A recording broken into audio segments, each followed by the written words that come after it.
Hello everybody, welcome to divinely guided 7777। कैसे हैं आप सब लोग। मैं आ गई हूँ एक और फ्रेश रीडिंग के साथ। और आज की रीडिंग में जनाब मैं ये चेक करूँगी कि कौन है जो आपको स्टॉक कर रहा है, कौन है जो आपको चेक करता है, आपको बहुत क्लोजली ऑब्जर्व कर रहा है, एंड डेफिनेटली क्यों। रिगार्डलेस आपकी लाइफ में जो भी चल रहा हो, ये रीडिंग सबके लिए ओपन है, टाइमलेस, जनरल और कलेक्टिव। जब कभी भी आपकी नज़र से गुजरेगी तो ये आपका उस वक्त का मैसेज आपने वही लेना है जो लगे आपको अपनी सिचुएशन से मैच करता हुआ। टैरो में ये मैसेजेस आए हैं, सब आपने अपने ऊपर इम्पोज नहीं करने, और इनकी बेसिस पर आपने कोई भी फाइनल डिसीजन नहीं बनाना। आप अपनी प्राइवेट रीडिंग करवाएं। डिस्क्रिप्शन बॉक्स में मेरा नंबर मौजूद है, साथ ही में सेकंड चैनल का लिंक भी मौजूद है, और दोनों ही चैनल्स पर रीडिंग लेने के लिए मेरा कॉन्टैक्ट नंबर एक ही है। So without any further delay, let's see के कौन है जो आपको स्टॉक कर रहा है। Sign, symbol, synchronicity, personality traits, छोटी माइन्यूट डिटेल्स को चेक करने की कोशिश करेंगे ताकि आप उस पर्सन को आइडेंटिफाई कर सकें, उसकी एनर्जी को आइडेंटिफाई कर सकें कि ईदर ये स्टॉकिंग किसी पॉजिटिव मैनर में है या किसी नेगेटिव मैनर में है। ठीक है, अब लोग पूछेंगे कि जनाब ये पॉजिटिव मैनर में स्टॉकिंग क्या होती है। पॉजिटिव मैनर में स्टॉकिंग ये होती है कि कोई आपसे इंस्पायर है लेकिन वो आपसे बात करते हुए झिझकता है, कोई आपसे रिकन्सिलिएशन चाह रहा है, कोई आपको सिर्फ देखना और चेक करना पसंद करता है ताकि अपडेटेड रहे, और उसको शायद ये उम्मीद हो कि आप उसके साथ किसी ना किसी तरह की कम्युनिकेशन मेंटेन रखेंगे। और नेगेटिव स्टॉकिंग तो डेफिनेटली, खैर ये किसी पत्थर पे भी लिखी हुई लकीर नहीं है कि स्टॉकिंग इसी कॉन्टेक्स्ट में होती है। स्टॉकिंग करने के बहुत से वजूहात हो सकती है। अभी तो हम टैरो से चेक कर लेंगे कि कौन है जो आपको स्टॉक कर रहा है। Who is stalking you. कौन है जो आपको स्टॉक कर रहा है, कौन है जो आपको स्टॉक कर रहा है।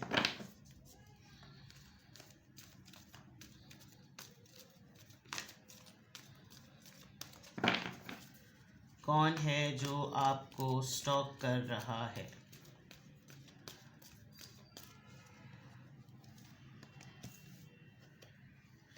कौन है जो आपको स्टॉक कर रहा है। चलिए जनाब स्टार्ट करते हैं।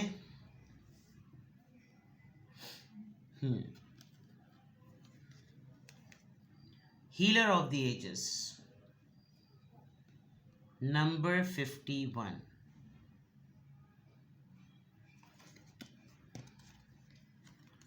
Patience, number 16।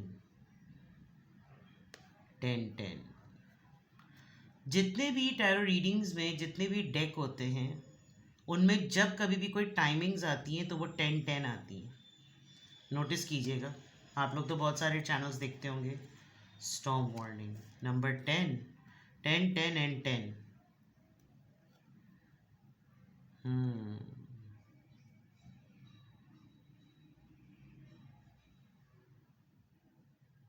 जो इंसान आपको स्टॉक कर रहा है, या तो इस इंसान का पेशेंस जवाब दे चुका है,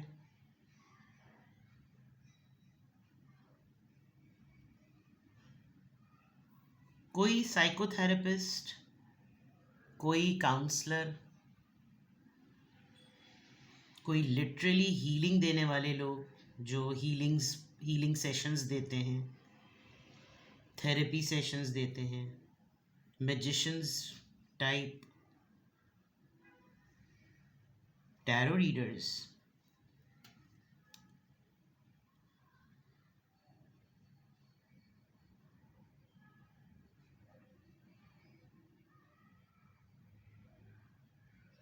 ये जो भी पर्सन है इस वक्त अपनी लाइफ में एक बहुत बड़ी, जिसे कहना चाहिए ना, इसको पता है कि लाइफ में कोई बहुत बड़ा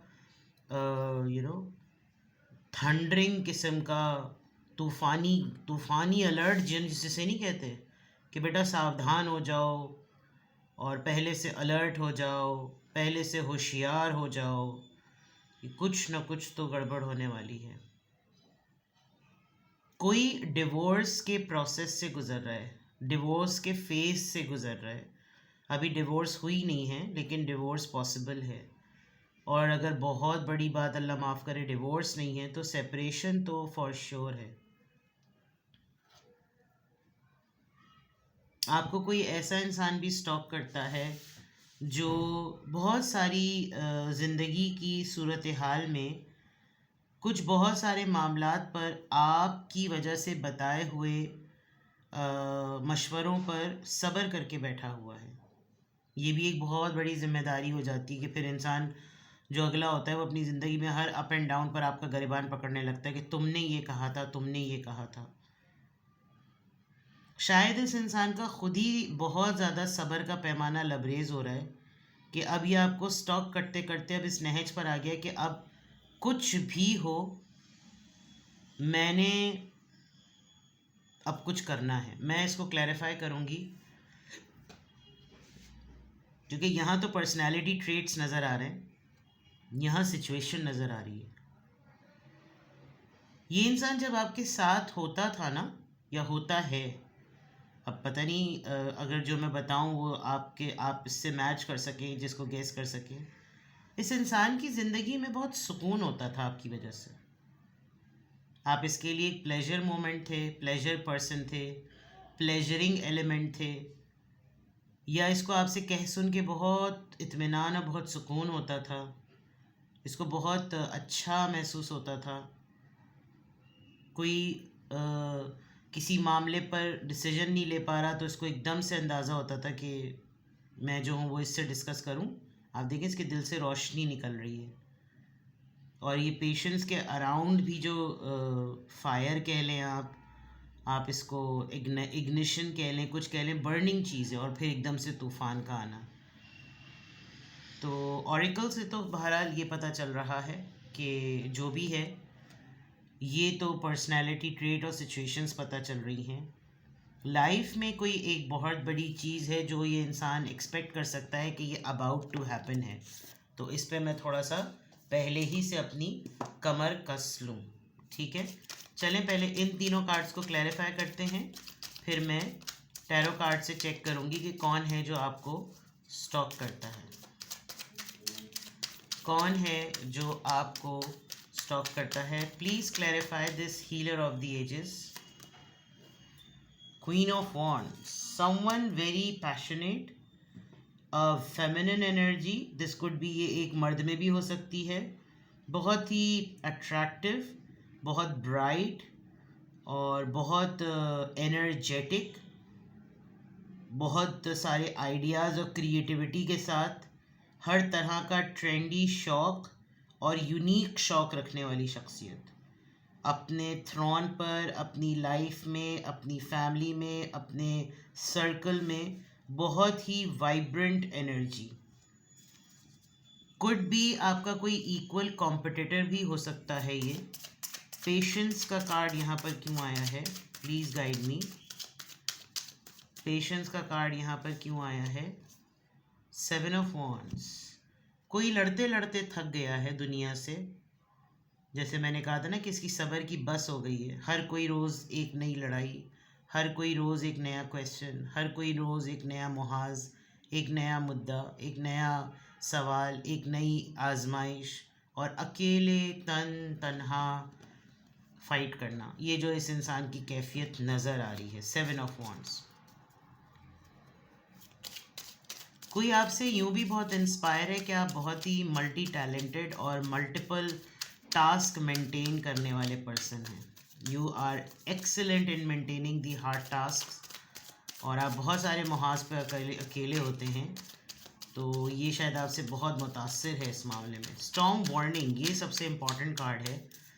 कौन है जो आपको स्टॉप करता है, वहाँ इस क्वेश्चन पर ये स्टॉर्म वार्निंग यहाँ पर क्यों आया है, please clarify this. Storm warning यहाँ पर क्यों आया है। 5 ऑफ पेंटिकल्स, ये इंसान आपको इसलिए भी स्टॉक कर रहा है कि एक तो इसकी फाइनेंशियल हालत बहुत ज़्यादा ख़राब है, and this person is taking fear in advance के पैसों का लेन देन है, कोई पैसों का ऐसा लेन देन है कि अगर ये इसने आपसे कोई कर्ज़ा लिया हुआ है और अगर ये आपसे कर्ज़ा आपको लौटा नहीं सकेगा, ऑल्दो ये क्वीन ऑफ वॉन्ड्स की एनर्जी है, लेकिन इस क्वीन ऑफ वॉन्ड्स और इतनी पावरफुल एनर्जी में ये जो कार्ड है ये बड़ा ट्रिकी है। ये कोई ऐसा इंसान भी है जिसने आपको काफ़ी बुरे हालात में छोड़ा था। शायद अब आपकी पोजीशन बदल गई और ये अपनी जगह वहीं का वहीं है, ये भी ये हो सकता है। ऑन दी अदर पार्ट, जो मैंने पहले वाली बात कही थी कि अब इसको ये फ़ियर है कि अगर आपने इससे डिमांड किया कि भाई आप वापस कीजिए मेरा जो आपने मुझसे कर्ज़ा लिया था, और नहीं हो सका, तो आपका रिएक्शन क्या होगा। थ्रेटनिंग बात भी नज़र आ रही है। अब जैसे डिवोर्स के केसेस में लोग क्लेम करते हैं कि ठीक है आप हमारा सामान लौटाइए, और पता चला इनकी कड़की छाई हुई है। अक्सर ये चीज़ें होती हैं। बट स्टॉर्म वार्निंग में फाइनेंशियल कंस्ट्रेंट बहुत बड़े लेवल पर है, बड़े लेवल पर।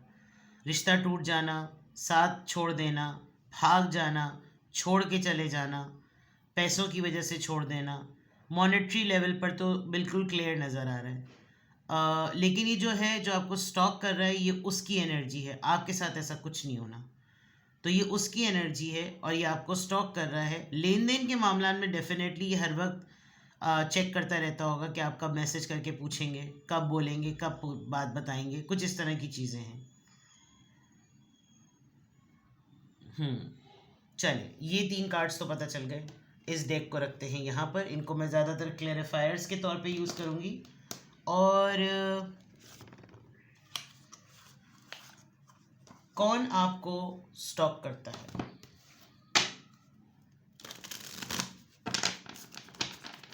कौन आपको स्टॉक कर रहा है? कौन आपको स्टॉक कर रहा है?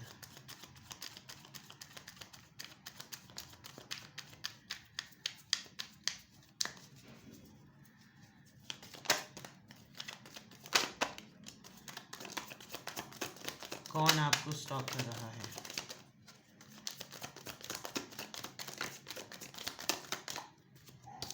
चलिए जी, बहुत सारे कार्ड्स आ गए। सबसे पहला कार्ड 4 ऑफ पेंटिकल्स का आया था, उसके बाद द मून, फिर आया था 3 of pentacles, then 3 of cups, wheel of fortune, knight of cups, king of cups and 5 of swords. बहुत सारी एनर्जी आई है जो पर्सन आपको स्टॉक कर रहा है। It shows that there are various reasons and there could be many there could be not many but हो सकता है कि कुछ 1 से 2 लोग भी हों जो आपको स्टॉक करते हों। क्योंकि देखिए, स्टॉकिंग आजकल इतना जनरल मीडियम बन गया है।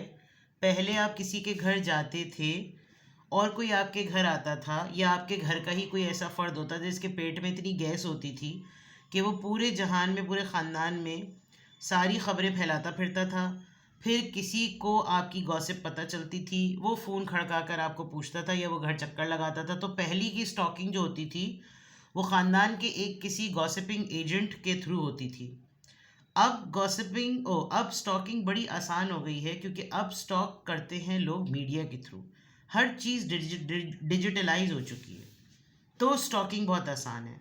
वरना पहले तो लोग लिटरली लोगों को कहते थे ज़रा इन पर नज़र रखो और इनकी खबर हमें इनकी इत्तला देते रहना। पहले ज़माने में तो मोहल्ले तक में लोग कहते थे कि ज़रा आप इनको देखते रहिएगा, ज़रा ख्याल रखिएगा, इस तरह का मामला होता था। अब देखते हैं ये जो भी है। एक तो ये इंसान अपने किसी ड्रीम कम ट्रू वाली सिचुएशन के लिए कुछ मैनिफेस्ट कर रहा है, जो स्टॉक करता है। आपने ना, ये जो हीलर ऑफ द एजेस वाली बात आई है, आपकी ज़िंदगी के काफ़ी डेयरिंग अटेम्प्ट्स हैं, और वो डेयरिंग अटेम्प्ट्स की वजह से इस इंसान को आपसे हर बिल्कुल लास्ट मिनट तक, जिसको कहना चाहिए ना कि उम्मीद रखूँ मैं, इसको लास्ट मिनट पर उम्मीद आपसे होती है। एक बात, ये कोई चीज़ ख़रीदने के लिए पैसे जमा कर रहा है, इतना मैं आपको बता दूं। और ये इतने इत्मीनान से बैठा हुआ है ये सोच के कि जहाँ इसके पास कहीं पर भी पैसों की कोई किल्लत होगी, ये आपको फ़ौरन खड़का देगा। इतना कॉन्फिडेंस मुझे नज़र आ रहा है। जबकि अभी थोड़े अरसे पहले कुछ ऐसी सिचुएशन इतनी 19 हुई है कि हो सकता है कि इसको एक खौफ और एक मलाल और एक शर्मिंदगी वाली चीज़ ज़रूर हो, लेकिन ये ऐसा होगा। इसको लोग काम देते हैं, काम की उम्मीद देते हैं और फिर काम नहीं देते। ये मैं आपको बताऊं, यानी कि तुम आओ हमारी तरफ, हम हमारे साथ मिलकर ये काम करो और ज़रा काम अपना टैलेंट दिखाओ, तुम हमें ये चीज़ें करके तो दिखाओ। अपना काम करवा लिया और फिर जब फाइनली उसके ऊपर अर्निंग की बात आती होगी, भाई मैंने आपको काम करके दिया, अब आप मुझे इसकी पेमेंट करें, यार तुम्हारा काम तो हमें समझ में नहीं आया। इस तरह की चीज़ें ये आपको, ये जो है कौन है जो आपको स्टॉक करता है, ये कोई आपका कोई फ्रेंड भी हो सकता है, बिकॉज यहाँ 3 ऑफ कप्स है और 3 ऑफ कप्स में ऐसा लगता है 3 और 3 दो दफ़ा आया है। ये एक बहुत इंपॉर्टेंट नंबर हो सकता है आपके लिए कि आप लोग शुरू शुरू में बहुत मिलकर बातें करते थे, हम ये करेंगे, हम वो करेंगे, हम ये अचीव करेंगे, हमारे ये प्लान होने चाहिए, फिला होना चाहिए, ढिमका होना चाहिए, सब कुछ। लेकिन आप बहुत आगे निकल गए, ये इंसान भी अपनी जगह पे बहुत आगे निकल गया, जैसे क्वीन ऑफ वॉन्ड्स में नज़र आ रहा है मुझे। तो ये अब मुझे आहिस्ता आहिस्ता ये क्वीन ऑफ वॉन्ड्स आप लग रहे हैं, क्योंकि इसको क्लैरिफाई किया है। तो क्लैरिफाई करने में अब जब इसे मैं रीड कर रही हूँ, मुझे लग रहा है ये क्वीन ऑफ वॉन्ड्स आप हैं, बहुत ही एनर्जेटिक, पैशनेट, बिकॉज यहाँ जो आंसर्स आ रहे हैं उसमें ऐसे ही लग रहा है। और ये इंसान कहीं पीछे रह गया है, आपने इसको बार बार सलाह दी, आपने इसको बार बार मशवरा दिया, देखो तुम ये करो, तुम ये नहीं करो, तुम्हें ये चीज़ करनी चाहिए, ये चीज़ नहीं करनी चाहिए, बट इसने ध्यान नहीं दिया। कोई लेफ़्ट आउट हुआ है, आप फ्रेंड्स में, कज़न्स में, बडीज़ में, कोलीग्स में, फैमिली में कोई लेफ़्ट आउट हुआ है। और ये एक लेफ़्ट आउट इमेज ऐसा लग रहा है कि जैसे किसी एक ने ऐसा ठाना हो कि मेरी दिशा, मेरी डायरेक्शन इन सब से अलग है, ये जो आपको स्टॉक करता है, और मैं अपनी किस्मत बिल्कुल अकेले किसी अलग दुनिया में, अगली जगह पढ़ना जो है वो अपनी जहान, अपना तमाम चीज़ें जो है वो डेवलप करूँगा। ये ऐसा भी कोई शख्स लग रहा है। With the night of cups, of course इस पर्सन के लिए, इसके पास आपके लिए कोई माजरत है जो आपको स्टॉक करता है। ये 5 ऑफ पेंटिकल से मुझे नज़र आ रहा है, और ये पर्सन आपको जो स्टॉक कर रहा है, इसको बहुत शिद्दत से इस बात का एहसास है कि आप एक बहुत यानी इसने कभी आपके लिए बुरा नहीं सोचा, इतना मैं तो बता सकती हूँ। With the king of cups, this person, आपके फादर को ये पर्सन बहुत एडमायर करता है, बहुत ज़्यादा, क्योंकि आपके फादर की एक अफेक्शनेट तरबियत और एक अफेक्शनेट एलिमेंट आपकी शख्सियत में आया है with this king of cups. तो चाहे लाख इसने आपके साथ बुरा किया हो, ये इंसान आपके मुताल्लिक कितनी गॉसिप क्यों ना सुन ले, लेकिन यकीन करना इसके लिए मुश्किल है कि आपकी एंड से कोई नेगेटिव, कोई मैनिपुलेशन, कोई धोखा, कोई फरेब, यानी कि कोई भी बिलो स्टैंडर्ड चीज़ आपसे एक्सपेक्ट नहीं कर सकते। आप इस तरह के पावरफुल पर्सन लग रहे हैं। हाँ, ये ज़रूर है कि काम मुकम्मल होने पर एक कॉन्फ्लिक्टेड माइंडसेट में है ये इंसान विद द 5 ऑफ सोर्ड्स। इसको ना चाहते हुए भी आपके मुताल्लिक कोई स्टेटमेंट निकाल देने में इसको बड़ा सुकून मिलता है। ये चाहता है कि ये आपके मुताल्लिक, आपके बारे में इंफॉर्मेशन इसको पता चले, चाहे वो उसमें ऑथेंटिसिटी हो या ना हो, और ये इसका सोर्स बने कि देखो ये ख़बर है, इसके मुझे 5 लाख मिलने चाहिए। फिल्मों में नहीं होता। विद द 5 ऑफ सोर्ड्स, अक्सर ये होता होगा कि ये इंसान अपने सर्कल में ज़्यादा पसंद नहीं किया जाता होगा, क्योंकि ये जो ख़बर फैलाता है उसमें वो है, क्या कहना चाहिए, फड्डा करने वाली बातें। और आप हीलर ऑफ द एजेस वाला मामला है आपका, आप कॉन्फ्लिक्ट रेजोल्यूशन बेस्ड पर्सन लग रहे हैं, और ये इसको शौक़ होता है कि भाई हर जगह इसकी क्यों बात हो, हर जगह इसका कोई क्यों पूछे, हर जगह ये क्यों हो कि ये कहाँ और ये क्यों, इस तरह की चीज़ें। ठीक है जनाब। तो बहरहाल कौन है जो आपको स्टॉक करता है, ये इस पर्सन की एनर्जी नज़र आ रही है। और मैं आपको बहुत क्लियरली ये बात कह सकती हूँ कि ये इंसान कमिंग डेज़ में आपसे पैसों का मुतालबा करेगा, और आपने डील करना है कि अगर आपके इसके साथ पास्ट एक्सपीरियंस अच्छे नहीं गुजरे हैं तो you need to handle it very carefully. ये इंसान आपको कोई ऐसी बात बताएगा कि मैंने ना ये काम शुरू किया है, तो उन्होंने मुझे वादा किया कि वो मुझे एक दो दफ़ा काम करने के बाद मुझे ना ज़रा पैसे वो कम वो देंगे। अभी दरअसल मेरी ये चीज़ अटकी हुई है, तो आप ज़रा मुझे कंसिडर कर लें, क्योंकि ये आपको स्टॉक करके आपकी पूरी लाइफ एक्टिविटी को ये पर्सन ऑब्जर्व कर रहा है, ये मैं आपको बता दूं। तो स्टॉकिंग का पर्पस इसका यही नज़र आ रहा है। नाउ लेट मी पुल फ्यू कार्ड्स, क्योंकि ये तो पता चला है कि कौन है, ये मैंने आपको पर्सनैलिटी बता दी। अब देखते हैं कि क्यों स्टॉक कर रहा है। सॉरी रीडिंग अगर लंबी हो जाए तो, लेकिन ये जानना बहुत ज़रूरी है। कौन है जो आपको स्टॉक करता है और क्यों, क्यों ये पर्सन आपको स्टॉक कर रहा है। ऑलराइट, 6 ऑफ सोर्ड्स, मैंने कहा था ना किसी कोई डिवोर्स स्टेज से गुजर रहा है। देख लीजिए, डिवोर्स नहीं है तो मैक्सिमम सेपरेशन स्टेज तो है, घर छोड़ रहा है कोई नाराज़गी में, और यहाँ स्टॉर्म वार्निंग थी, तो 6 of swords. Then we had 3 of swords and knight of pentacles. Very hurt, very depressed. ये इसलिए आपको स्टॉक कर रहा है, एक तो इसकी ज़िंदगी में अभी कोई सुकून नहीं है। ये इसने शायद बहुत बड़े बड़े दावे किए होंगे अपनी फैमिली से, अपने पार्टनर से, आपसे, कि मैं तुम्हारी ज़िंदगी में सुकून लाने का ज़रिया बनूंगा या बनूंगी, मैं बहुत अच्छी तरह से, मुझे पीस चाहिए, तुमको भी पीस चाहिए, केक का पीस नहीं चाहिए, सुकून वाला पीस चाहिए। और बट या तो इसने आपकी ज़िंदगी से फ़रार इख्तियार की है, या आपने अपनी ज़िंदगी से फ़रार इख्तियार कर ली है इसकी ज़िंदगी से, और आप लोग एक दूसरे से कट हो चुके हैं, और इस एक्शन से ये इंसान काफ़ी परेशान है। अब ये मामलात को सेटल करना चाहता है, लेकिन with the night of pentacles ये दिखा कुछ रहा है, कर कुछ रहा है, एंड बहुत गुस्से में, बहुत ही ज़्यादा गुस्से में, हटा हुआ तपा हुआ, बहुत ही हटी हुई है, बहुत तपी हुई है, बिकॉज कनेक्शन नहीं हो रहा। वो कहते हैं ना, लगता है हमारी बीच में से कटी हुई है, कनेक्शन नहीं है। 3 of swords and knight of pentacles. बहुत सोचे हैं, सोचे सोचे बहुत ज़्यादा हैं, बहुत ज़्यादा सोचे। तो जनाब सोचने दीजिए, स्टॉक कर रहा है, अभी तक तो कुछ हार्म नहीं कर रहा, देखेंगे आगे अगर कोई आपको हार्म करने वाला हो तो फिर हम आपको टैरो रीडिंग से बता देंगे। जनरल रीडिंग है, इसलिए इसकी बेसिस पर फाइनल डिसीजन नहीं बनाइएगा। डिस्क्रिप्शन बॉक्स में मेरा नंबर मौजूद है, साथ ही में सेकंड चैनल का लिंक है। दोनों ही चैनल्स पर रीडिंग लेने के लिए मेरा कॉन्टैक्ट नंबर एक ही है। So without any further delay अपना बेहद ख्याल रखिए। Bye bye.